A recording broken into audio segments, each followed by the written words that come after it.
আমাদের আজকের পরিবেশনায় দুটি গল্প, নতুন সিনেমার ছবি এবং বাগানের বাগ। লেখক হেমেন্দ্র কুমার রায়। প্রথম গল্প পাঠে এবং চরিত্রাভিনয় জয়শ্রী, দ্বিতীয় গল্প পাঠে এবং চরিত্রাভিনয় প্রিয়াঙ্কা। রোজ আমি যেখানে বসে লিখি তার বাঁ দিকে তাকালে দেখা যায় গঙ্গার নীলাভ জলরেখা বিপুল এক ধনুকের মতো বেঁকে বালি ব্রিজের তলা দিয়ে চলে গিয়েছে দূরে দূরান্তরে, এবং ডান দিকে মুখ ফেরালে দেখি নীলাকাশের আলো মাখা ছোট্ট একটি ছাদ। ওই ছাদের উপরে একটি বাগান রচনা করেছিলুম। রোজ সেখানে ফুটত ৫-৬০০ নানা জাতের নানা রকমের ফুল। বন্ধুদের চোখে মুখে বাগানটি জাগিয়ে তুলত অপ্রত্যাশিত বিস্ময়। একটুখানি ছাদের উপরে এত রকমের গাছ, এত রকমের ফুল। সে বাগান আর নেই, আছে তার ধ্বংসাবশেষ। নিতান্ত করা যায় এমন গুটি কয় ফুল গাছ আজও একেবারে মরতে রাজি হয়নি। বাকি টবগুলো ও কাঠের বাক্সের মধ্যে আসর পেতেছে বুনো আগাছার এলোমেলো জঙ্গল। একটা মস্ত বড় লোহার টবের ভিতরে কোথা থেকে উড়ে এসে জুড়ে বসেছে এক নিম গাছ। প্রায় ৭-৮ ফুট উঁচুতে মাথা তুলে হাওয়ায় দুলতে দুলতে সেই জঙ্গল সভায় করে সভাপতিত্ব। আজ সকালে শীতের কাঁচা রোদ এসে ছাদকে যখন ধুয়ে দিচ্ছে সোনার জলে, তখন তোমাদের জন্য কলম নিয়ে বসলুম। হঠাৎ পুরো ছাদের কার্নিস থেকে ভেসে এলো এক বিষম কলরব। উঁকি মেরে দেখি সেখানে বেঁধেছে দুই শালিকের তুমুল লড়াই।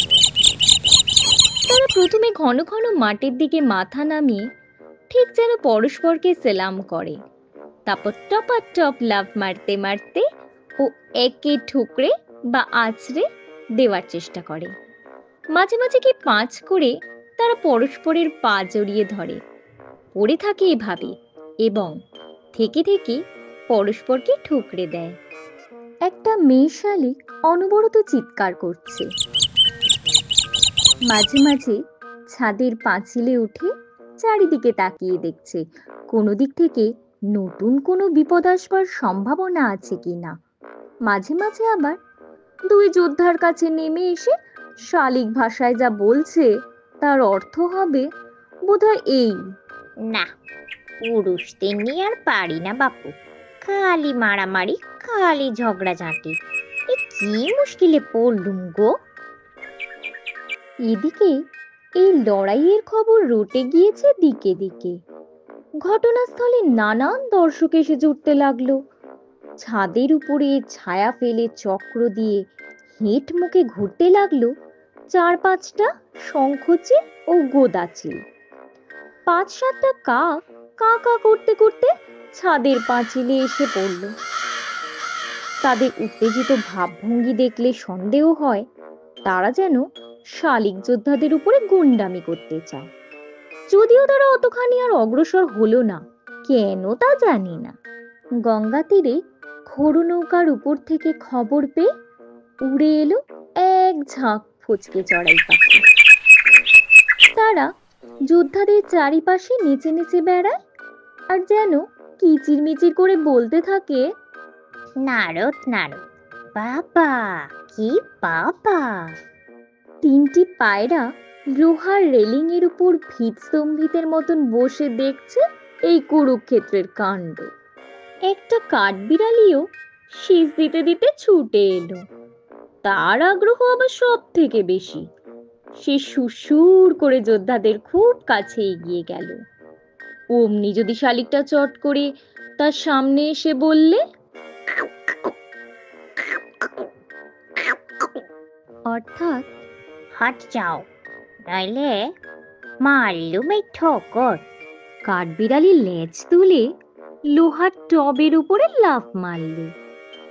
তারপর চটপট নিম গাছটার মগডালে উঠে কিচকিচ করে বলতে লাগলো, আয়না দেখি পড়ার মুখী, আয়না দেখি শালিক চুড়ি। শালিক বউ কিন্তু তার কথা গ্রাহ্যের মধ্যে আনলে না। ১৫ মিনিট কাটলো, তবু লড়াই থামবার নাম নেই। দুই যোদ্ধা বেজায় হাঁপাচ্ছে, তাদের গা থেকে পালক খসে পড়ছে, 2-4 ফোঁটা রক্তও ঝরল। তবু তারা কেউ পিছপাও হতে রাজি নয়। যুদ্ধের কারণ নিশ্চয়ই গুরুতর। লেখা ভুলে নিশ্চল অবাক হয়ে লড়াই দেখছি। আমি একটা মনুষ্য জাতীয় ভয়াবহ জীব যে এত কাছে বসে আছি, ওরা প্রত্যেকেই যেন সে সম্পর্কে সম্পূর্ণ উদাসীন। কিন্তু তারপরই বুঝলুম, না, আমার সম্বন্ধে ওরা রীতিমতো সজাগ। বড্ড বেশি বাড়াবাড়ি হচ্ছে দেখে আমি যেই সশব্দে চেয়ার টেনে উঠে দাঁড়ালুম, অমনি এই নাট্যলীলার পাত্রপাত্রীরা ভয়ানক ব্যস্ত হয়ে যে যেদিকে পারলে সরে পড়ল। ছাদ আবার স্তব্ধ। আগাছার জঙ্গলে ফুটে আছে সাদার সঙ্গে বেগুনি রং মেশানো ছোট ছোট নামহীন ফুল। একটা একরত্তি হলদে প্রজাপতি তাদের কাছে গেল মধু আহরণের চেষ্টায়, কিন্তু তারপরেই নিজের ভুল বুঝে একদিকে উড়ে গেল খুদে পাখনা নাড়তে নাড়তে। রোদসায়রে ভাসস্তু পরী শিশুদের খেলাঘরের পালা তোলা নৌকার মতো। আমি দেখলুম যে জগৎ আমাদের নয়, সেখানকার এক চলচ্ছবি। এমন ছবি তোমরা সিনেমা প্রাসাদে গেলেও দেখতে পাবে না, অথচ প্রকৃতির চিত্র জগতে আমাদের আশেপাশেই এমন কত ছবির বাজার নিত্যই খোলা থাকে। আমাদের দেখবার মতন চোখ আর বোঝবার মতন মন নেই বলেই এমন সব বিচিত্র ছবির রস আমরা উপভোগ করতে পারি না। নিপু, নমু, দীপু, মঞ্জু আর প্যাঁচাবাবুর সঙ্গে তোমাদের এখনো পরিচয় হয়নি বোধহয়। এরা হচ্ছে ভাই বোন। দীপু আর প্যাঁচা হচ্ছে ভাই, নিপু, নমু আর মঞ্জু হচ্ছে বোন। সবচেয়ে ছোট হচ্ছে প্যাঁচা আর মঞ্জু, কিন্তু সবচেয়ে ডান পিঠে হচ্ছে তারা দুজনে। দুষ্টুমি বুদ্ধিতে দাদা দিদিরা তাদের কাছে খই পায় না। তাদের জ্বালায় দাদু বেচারার ঘুমিয়েও শান্তি নেই। মঞ্জু চুপে চুপে গিয়ে ঘুমন্ত দাদুর নাকের ভেতরে করবে নস্যি দিবে খালি, আর কাঁচি নিয়ে পেঁচা দেবে দাদুর গোপচোরা কাজ করে ছেড়ে। দাদুকে শান্তি দেওয়ার এমনি নিত্য নতুন সঙ্গী আবিষ্কার করতে তাদের জন্য।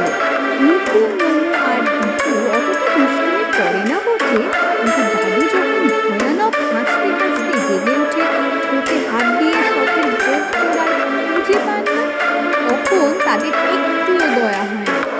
উল্টে তারা খিলখিল করে হেসেই খুন। দাদু যদি রেগে ওঠে তবে তারাও আরো জোরে হেসে। দাদু তখন নাচার হয়ে হাল ছেড়ে দিয়ে বলেন, আচ্ছা দাদু, আচ্ছা দিদি, তোমরা কি আমাকে একটু ঘুমোতেও দেবে না? নমু ঘাড় নেড়ে বলে, না, আমাদের সামনে হুমটুম চলবে না। দাদু বলে, তাহলে আমায় কি করতে হবে শুনি? দীপু বলে, খালি গল্প করতে হবে, অর্থাৎ জেগে জেগে স্বপ্ন দেখতে হবে। বেশ, এখন হুকুম করো, কি গল্প শুনতে চাও? দীপুর বড় শখ বাঘ শিকার করবে, সেই জন্যে সে একটা এয়ার গানও কিনেছে। 2 চোখ পাকিয়ে বলল, বাঘের গল্প।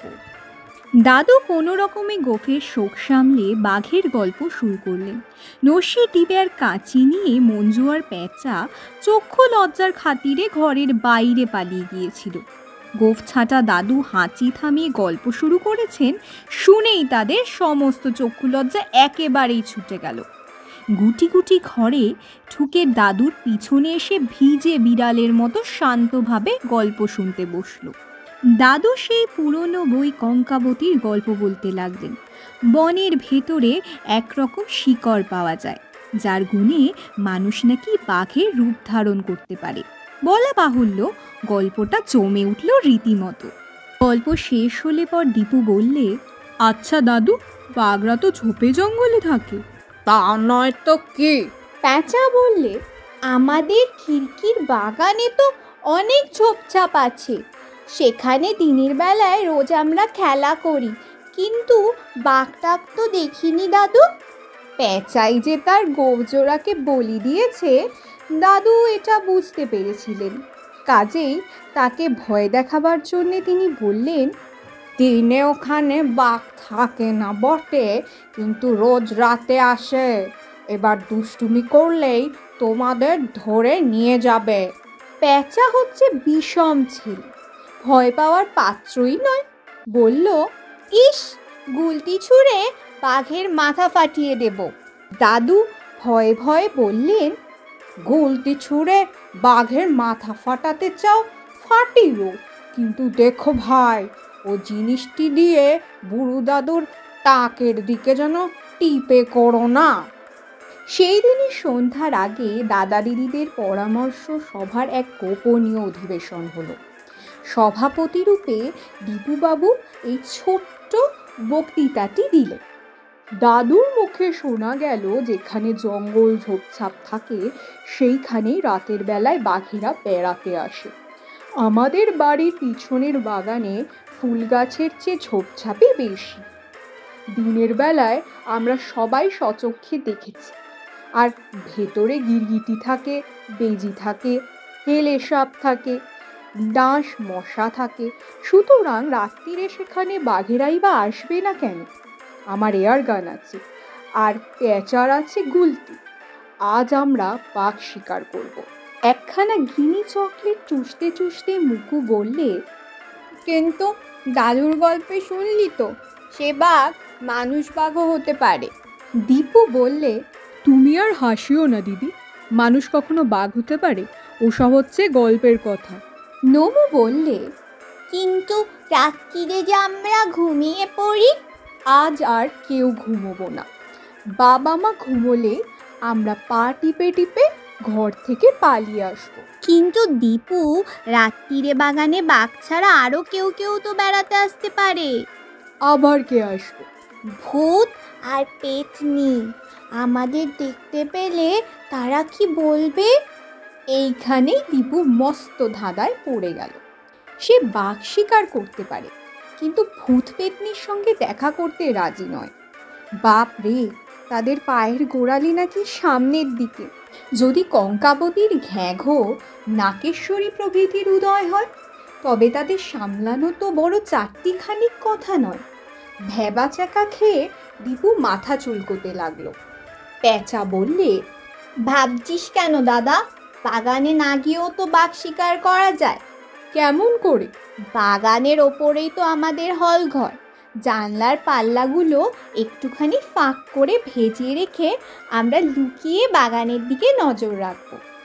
ভূত পেতনিরা আমাদের দেখতেও পাবে না, কিন্তু বাঘ দেখলেই আমরা বন্দুক আর গুলতি ছুটতে পারবো। পেঁচা বয়সে ছোট হলে কি হয়, তার পদ্ধতিটি যে উদ্যানবাসী প্রেতাত্মাদের হাত থেকে নিস্তার লাভ করবার পক্ষে সবচেয়ে নিরাপদ, সভ্যদের মধ্যে এ সম্বন্ধে মতভেদ হলো না। কিন্তু মঞ্জু প্রতিবাদ করে বললে, বারে, আমার বন্দুকও নেই, গুলতিও নেই, আমি কি নিয়ে বাঘ শিকার করব? দুই দিদি একসঙ্গে মাথা নেড়ে বলে উঠল, মেয়েরা বাঘ শিকার করে না, মেয়েরা খালি দেখে। কিন্তু এই কচি বয়সেই মঞ্জুর মনের মধ্যে নারী জাতির অধিকার সম্বন্ধে একটা বিশেষ ধারণা স্পষ্ট হয়ে উঠেছে। সেও প্রবল মাথা নাড়া দিয়ে বললে, ওসব হবে তবে না, বাঘ শিকার আমি করবই। বুদ্ধিমান পেঁচাই আবার মঞ্জুকে ঠান্ডা করবার জন্য বললে, হ্যাঁ রে মঞ্জু, তুইও শিকার করবি বইকি, কিন্তু সবাই একরকম অন্তর নিয়ে চলবে কেন? তুই কতগুলো বড় বড় ইট পাথর নিয়ে আয়, বাঘ দেখলেই দমাদ্দম ছুঁড়ে মারবি। রাত 11টার পর পেঁচা লেপের ভেতর থেকে উঁকি মেরে দেখলে মা আর বাবা নাক ডাকিয়ে ঘুমোচ্ছেন। পেঁচা নিজের মনেই বললে, বাবার সঙ্গে মা রোজ ঝগড়া করে, তার নাক নাকি ডাকে না। এই তো আমি নিজের কানে শুনছি, মার নাক তস্তুর মতো ডাকে। রোশো, কাল বাড়ি শুদ্ধ সবাইকে বলে দিচ্ছি। তারপর পেঁচা চিমটি কেটে আর সব ভাই বোনকে জাগিয়ে দিলে। সকলে একে একে হল ঘরে গিয়ে জুটল। হল ঘরের একটা জানলায় গুলতি নিয়ে পেঁচা, আর আরেকটা জানলায় বন্দুক নিয়ে দীপু, আর আরেকটা জানলায় মঞ্জু গিয়ে দাঁড়ালো। তার সামনে রাশিকৃত ইট পাথর, এমনকি দুটো ভাঙা বোতল পর্যন্ত। মুকু আর নমু দুজনে একসঙ্গে আর একটা জানলায় গিয়ে আশ্রয় নিলে। তারা নিরস্ত্র, কারণ শিকার করবার নয়, কেবল শিকার দেখবারই শখ তাদের আছে। ভেজানো জানলার ফাঁক দেখা গেল। বাগানে আবছা চাঁদের আলো এসে চারিদিক করে তুলেছে ছায়া মায়াময়।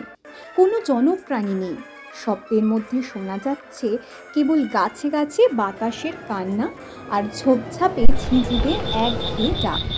বাঘের দেখা বা সাড়া নেই, কিন্তু তাদের মনের ভেতরে তখন বাসা বেঁধেছে শিকারীর ধৈর্য। কাজেই অন্ধকার ঘরে সবাই চুপ করে দাঁড়িয়ে দাঁড়িয়ে অপেক্ষা করতে লাগলো।